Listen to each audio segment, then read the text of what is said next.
What's up, everyone? Jeff Lewis from Lewis Physical Therapy and Sports Rehab. We're going to go over today some tips for success that I found when working with patients that have meniscus injuries. So whether this is runners, lifters, sport-based injuries, a lot of the same principles apply, and a lot of them kind of tailor off to their own individual differences as you get closer to the sport. But common signs and symptoms that we look at for meniscus injury, it's usually some type of twisting type injury, impact-based.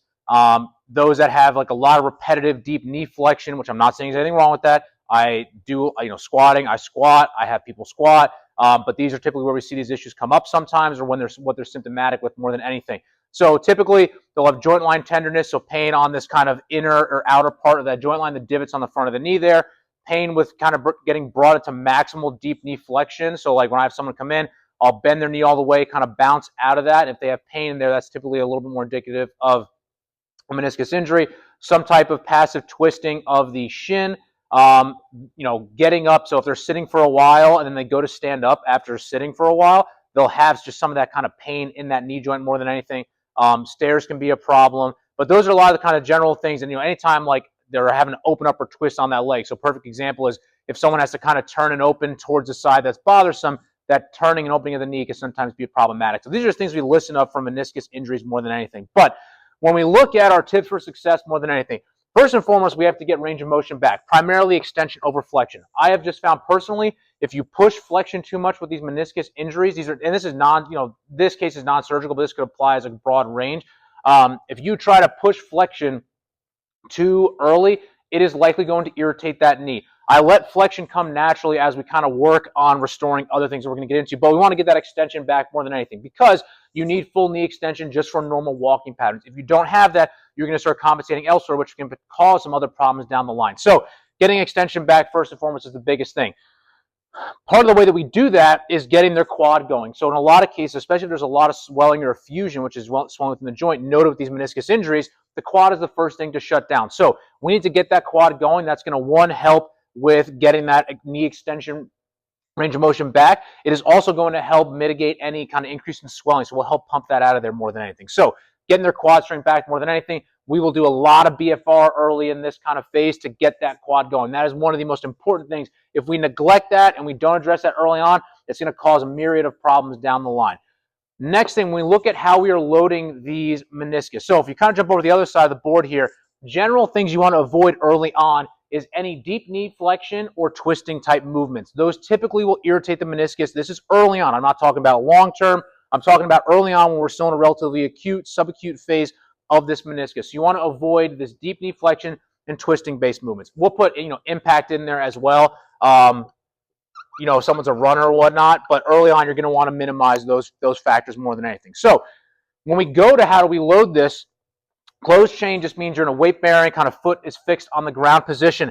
I generally like to work within this 0 to 60, so less than 60 degrees of knee flexion. So that might be a step up, a mini squat, a step down, a high lunge. Like there's a lot that you can do in this position without worrying about getting to that deeper knee bend position. The other reality of that is because when you look at what are the knee angles someone's getting into, especially if they're just a recreational runner or just upright running in general, they're not going to typically be brought into, they should be being brought into more than 60 degrees of knee flexion. They're going to be in this kind of firm position like here on the ground, so it's a matter of their ability to get into that position and then to propulse themselves out of it. So that's why I just don't believe early on having to do a lot of this deep knee flexion work.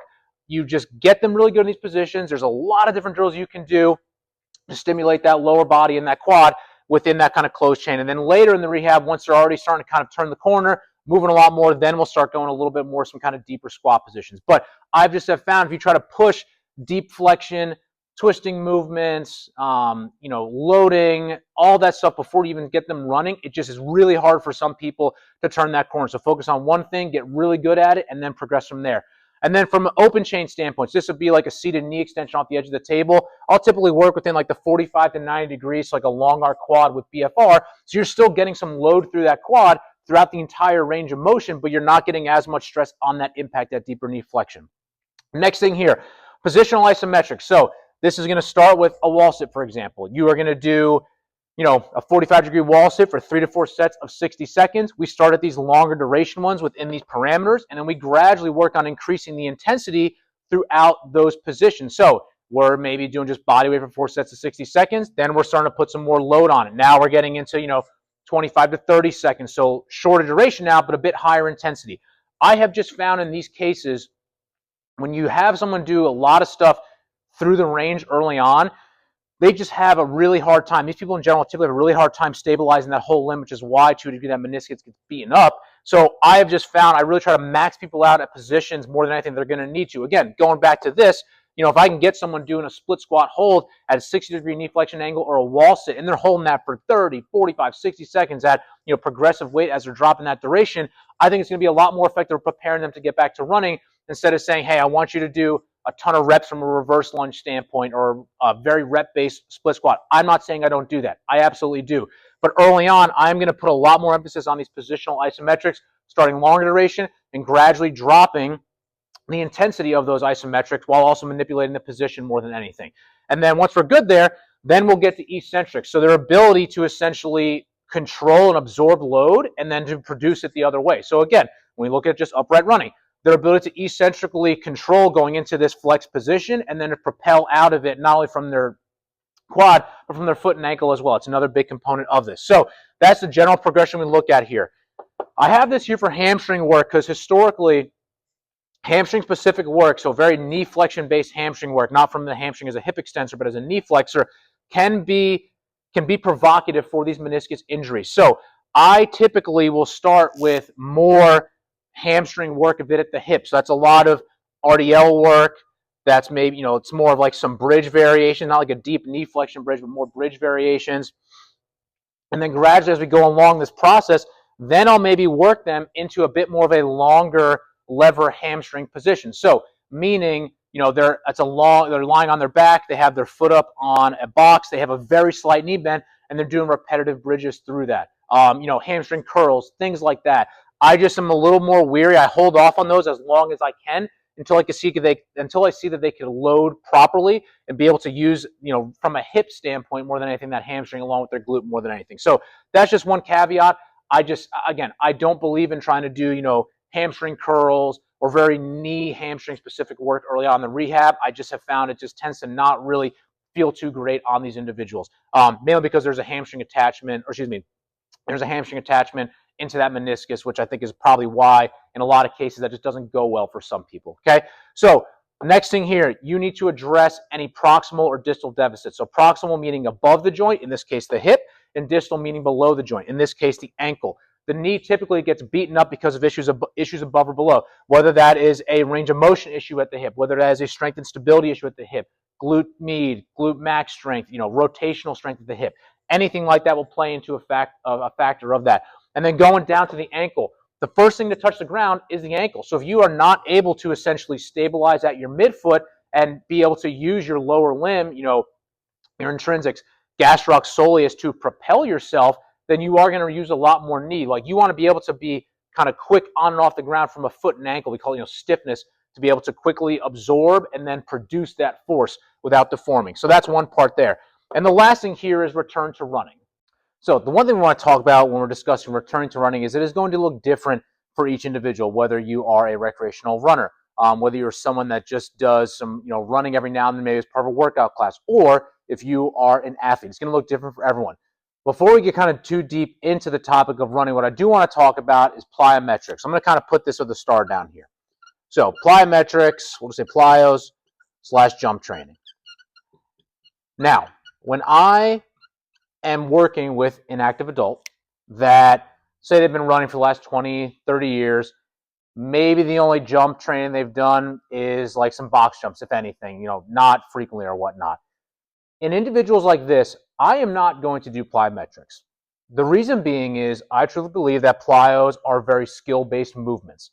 So when you have someone that we'll just say their main plyometric task has been running for, 10, 15, 20 years and whatnot, running is a plyometric task. So we want to use the task to be our main drill from that standpoint. So in these cases, I'm going to have people just kind of get started right away with running or jogging. Now, they're going to be at a very small dose. So it might be, hey, you're only going 10 seconds for a jog, then you're walking for 30 to 45, and you're repeating that. And we're gradually building up that work interval to the point when we're then doing, okay, we're going for a quarter mile, half mile, mile, and so on and so forth. So in those individuals, I just do not feel doing a lot of plyometric work and jump training before we start running is necessary. Now, what I might do more than anything is some very extensive ankle-specific drills. So, double leg pogos, some line hops, some single leg pogos. In terms of doing a lot of knee-dominant plyos, like, counter movement jumps, split squat jumps, things like that, I just do not think in the adult population is necessary. I think it's one of those things where it's like once they are ready for it, get them going and get them to start adapting to that as quickly as possible. Just from my experience, what I've found, even when you start at a very simple and gradual progression, it can be very tough for them to continue those plyometrics, especially once they start running. So we kind of let running be its main kind of plyometric drill. I mean, running is a plyometric drill, single leg plyometric drill more than anything, but we let running be the main stimulus. Now, when we're working with an athlete that is used to doing very athletic type movements, a lot of jumping, things like that, absolutely, I'm going to take a much more of a formal plyometric progression in that case, mainly because they're going to be typically running at higher velocities and speeds than your typical recreational runner. So we do want to have them prepared to a different level. So in those cases for athletes, yes, I might have them doing, again, those ankle drills, pogos, line hops, some counter movement jumps, some split squats or some split squat jumps, same side and then alternating, maybe even some very extensive broad jumps, things like that, where we are going to challenge them a bit more before we get them to start running, and then we kind of progress them to more intensive plyos as we get going around. But I do think this is important to talk about. I like putting a starter because I do not think everyone needs to do plyometrics before they start running. It is very patient dependent. It is very demographic dependent. As a general rule of thumb, I just do not feel that adults that really have not really done much any plyometric really work at all, I do not think rehab is the time to get them to become proficient at it, because it is such a technical skill to be able to do correctly, not from the knee, but from the entire limb, the core, the trunk, all that goes together with that. So that's why I kind of just like to talk about this more than anything. But going back to the running itself, if it's a recreational runner, again, we're just going to gradually build up their intensity straight ahead. If we're working with more of an athletic population, same thing. We are going to start with a very gradual kind of tempo, linear build-up side of things till we get to like 75, 80% effort.